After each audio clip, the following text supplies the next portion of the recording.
Hello, my name is Sarah. So, are you aware of your own suffering? No, you're not, and nobody ever is. So, why is that?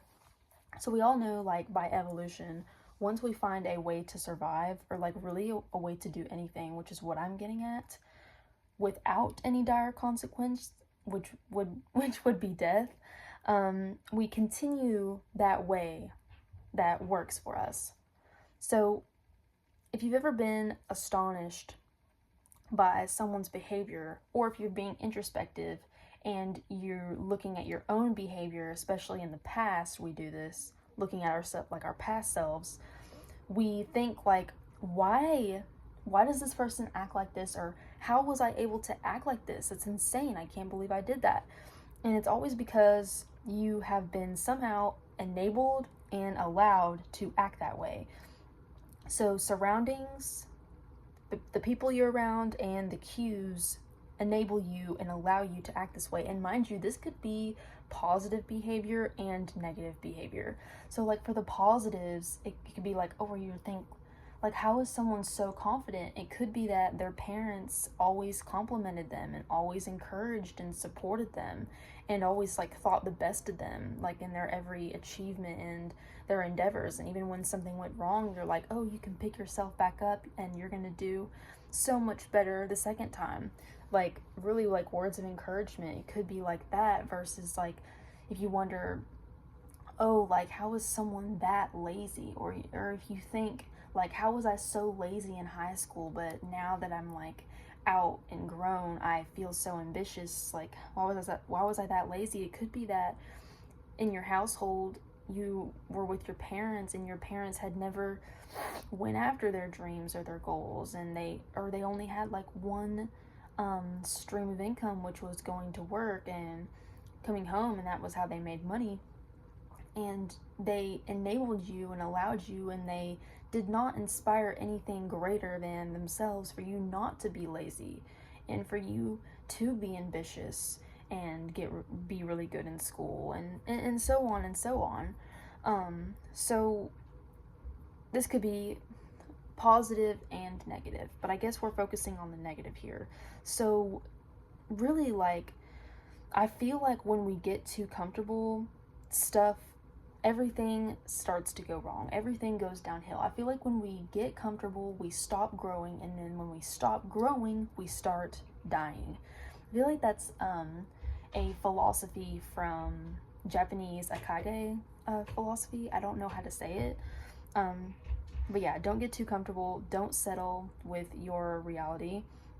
Because once you settle, and once you have like this idea of yourself that your brain has made, your brain thinks, oh, well, I am a lazy person. I am somebody that just wants to relax after work. When you could, so that this is the ego that you've created for yourself. Ego prevents growth. Your idea of yourself or your idea of anything will always prevent you from moving past and growing. Moving past that and growing. So this could also be applied to literally anything in life. If you're wondering why something isn't blossoming or why something isn't getting better, it's because you've already formed this idea of how you're going to do things or how this is going to be, and it's preventing your growth. So get rid of the idea that you have of yourself. Get rid of the idea that you are lazy and have no goals or ambition or no interests in life, no goals. Get rid of that. And if you want to go the manifesting route, which would be better to create the new idea of yourself for your brain to latch on and attach to, and go after that. So your brain has a new, clear, fresh idea.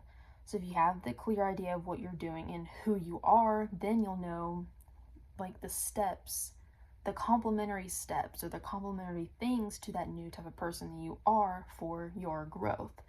So your new life, hear me out, like your new life is going to cost you your old one. Everything in your present life right now is going to have to leave. Like, you're gonna have to get rid of everything if you truly want change in your life. if you truly want something new. If you want a new relationship, you're going to have to get rid of your old one. If you want a new, better hair care routine, you're going to have to completely get rid of your old one right now that isn't working for you. If you want a better love life, you're going to have to get rid of your emotional baggage that you had from your old relationships. If you want a new friend circle, or you want new inspiration, new people in your life, you're probably gonna have to get rid of a majority of the people in your life right now. Your new life is gonna cost your old one. Like, wrap your head around that. If you want new things in life, you're gonna have to make way. Seriously. So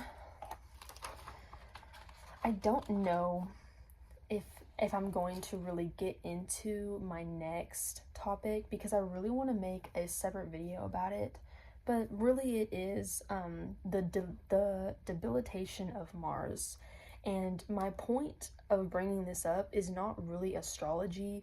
Astrology is just it's kind of the story that is interesting and thought-provoking, that really ties into my point here. But in short, the debilitation of Mars, even if you don't know anything about astrology, so Mars is the planet of ambition, anger, drive, assertion, perseverance, and courage, right? So that planet of Mars is debilitated, made weak, made the weakest, by the way, in the zodiac of Cancer. And Cancer is the sign of comfort, emotions, sensitivity, home and family, being reserved and being protective of yourself and having a stable routine. You know, very Cancer, the crab, right? Very protective of itself, likes to think things out, is slow moving, right? So Mars being debilitated in the zodiac sign of Cancer, why I'm bringing this up and why I'm trying to translate it to is that your progression, your ability, your achievement, your focus, everything that I said that Mars represents, your drive, ambition, your anger, your assertion of yourself, is made weak by things like comfort, emotion, sensitivity, family, routine, all the stuff that Cancer is. So all of this stuff is made weak by the same routine that you have. Letting family and protection and comfort stop you from new things, stop you from living in a new state, stop you from trying out new things that could lead to your success. Leaving the home. Your ambition is made weak if you never leave the home and you never step out into the unknown. Like, it is insane to me, sort of how one person can just live with their parents for such a long time and never become and flourish into this new person. Okay, letting your emotions decide or stop you from your grind. Like, if you're just like wallowing in bed, oh, I'm not gonna go to the gym today, I feel so sad, or I just feel so insecure today. Like, letting your emotions decide if you should or should not pursue your goals and your ambitions. Being reserved and closed off to new ideas, and being closed off to people that can help you and inspire you and achieve you, and maybe even give you some criticism for change or how to better accomplish your goals. So all of this stuff is stuff of what like Cancer is, like kind of like maybe like the bad sides of Cancer, but they are bad when Mars is in the sign of Cancer, is what I'm trying to say. So if literally we know that your ambition and stuff is made weak by stuff like that, there also is the exaltation of Mars, which is in Capricorn. So Capricorn is like the sign of being practical, being disciplined, focused, ambitious, being organized, and overzealous. So very hardworking and very like focused in on their goals. So the strongest version of Mars is all of those things, is Capricorn, like what I just explained.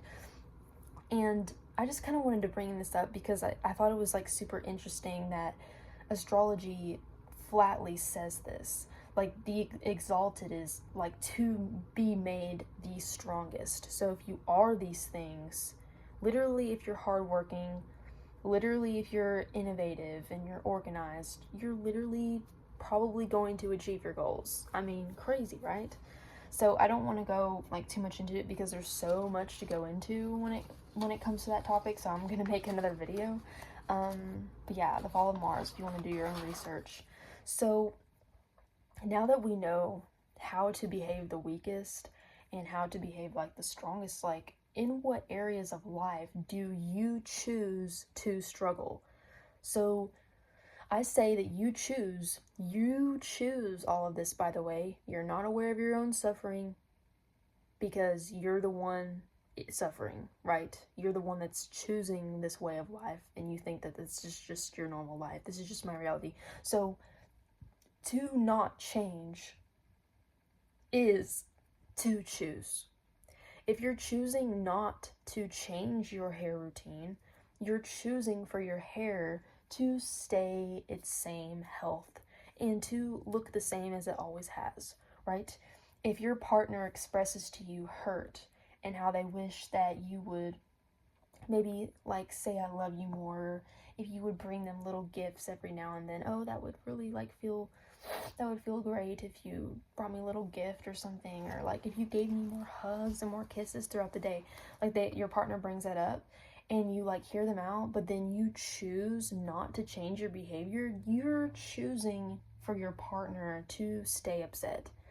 Okay, to not change is to choose. This could be applied to anything, like what I'm saying, and not just your ambition, not just your goals. So so I also like to bring this up. So in what areas are you choosing to suffer? Okay, one of the most obvious little sufferings that we have throughout the day is when we feel jealousy for something. And so jealousy is so natural, but I like when I feel jealous in a way where when I am jealous of somebody or something, it really points out and it highlights the changes that I want to make in my life. So ask yourself that. Who are you jealous of? What are you jealous of? And that reveals your true desires, right? And so when you feel jealous, it's a suffering that you're letting yourself endure. You know, are you jealous of very happy relationships where they love each other so much, right? Are you jealous of that? Well, that highlights a desire that you have, right? So anyway, and that's what you need to maybe be working towards or researching in your life. So this gives you a lot of answers of changes you're gonna make in your life, basically. So I've given some examples. But here's some more if you need some. You know, oh, that girl's eye makeup looks so good. Like I wish that I could do that. I can't make my eyes look like that. Well, literally, like get up and learn. Like go on YouTube and learn how to do that style. Get some inspiration on Pinterest and follow along. Like, oh, her hair is so long. Oh, my hair could never be that long. Well, research some vitamins that you could take, a hair routine that you get your hair that long, some protective hairstyles to protect your hair throughout the day so it grows longer naturally. Like, oh, she has an amazing body. Well, start going to the gym, establish a gym routine, establish a diet. Like, this stuff is so simple. Like, it literally sounds like I'm dumbing this stuff down, but I'm telling you, like, some people just choose to suffer in their jealousy. They know what they're jealous of, but they just wallow in that. They wallow. You're wallowing when you could be taking your jealousy and doing something with it and making your life, like, better. Just, like, learning. Your jealousy is making you feel, shitty all the time. You are aware of the feelings that you're having and you just don't do anything about it. You're at a job you don't like. Well, go get up and apply for a new one. Oh, I never accomplished anything after work. Establish a night routine. Like, I don't contribute to a savings account. There's no way. Well, get a second job if you want a savings account so bad. If you want to stop worrying about money so bad, get a second job. Maybe that's just what you're gonna have to do.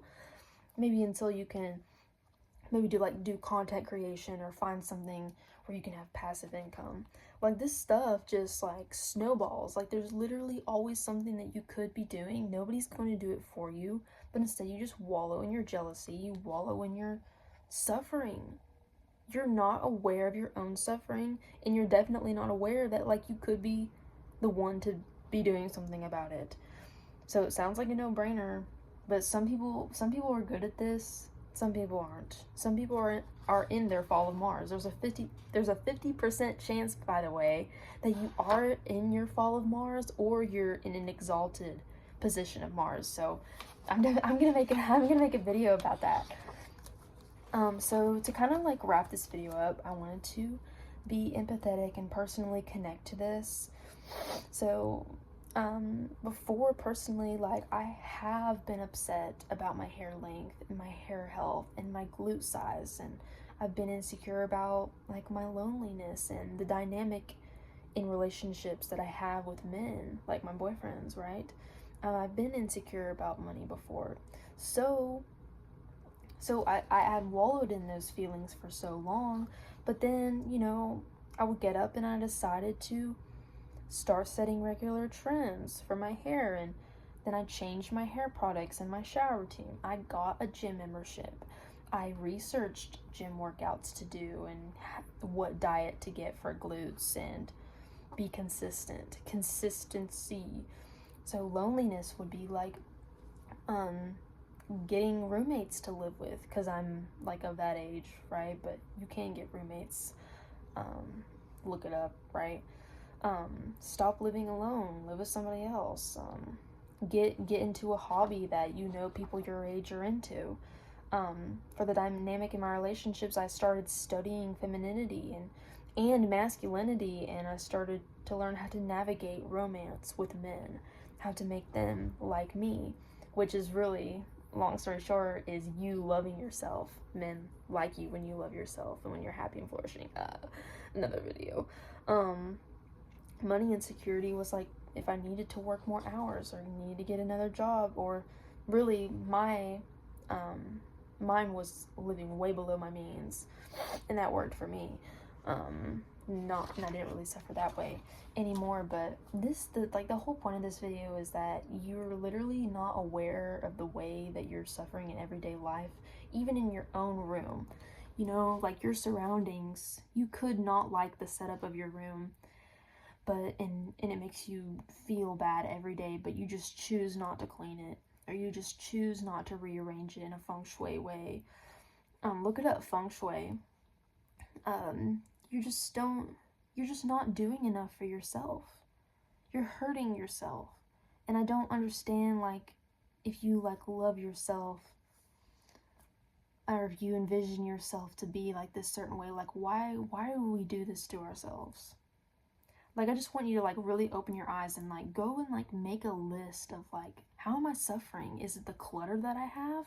Is it the clothes that I still have that I don't like and I know I'm not gonna wear? Is it the old dirty makeup products that I never use?